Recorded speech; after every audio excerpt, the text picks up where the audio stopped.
Yazın evvel baharında yeşerince gör almayı.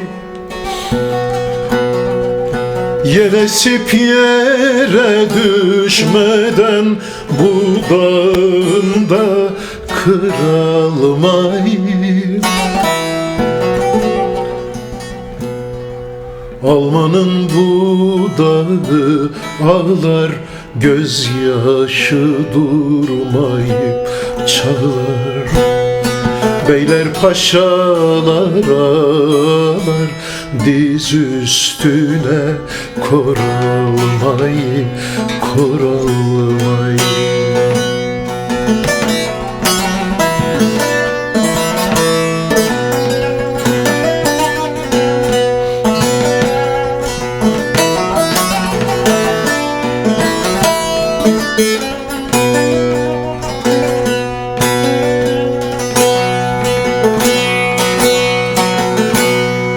Mevlam işte yaratmış, mor menevşe boyun bükmüş.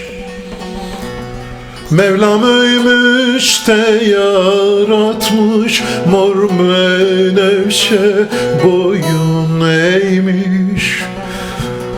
Yavrumun elleri değmiş, al yüzüne sür elmayı. Almanın budağı ağlar, gözyaşı durmayıp çalar. Beyler paşalar ağlar, diz üstüne kor elmayı.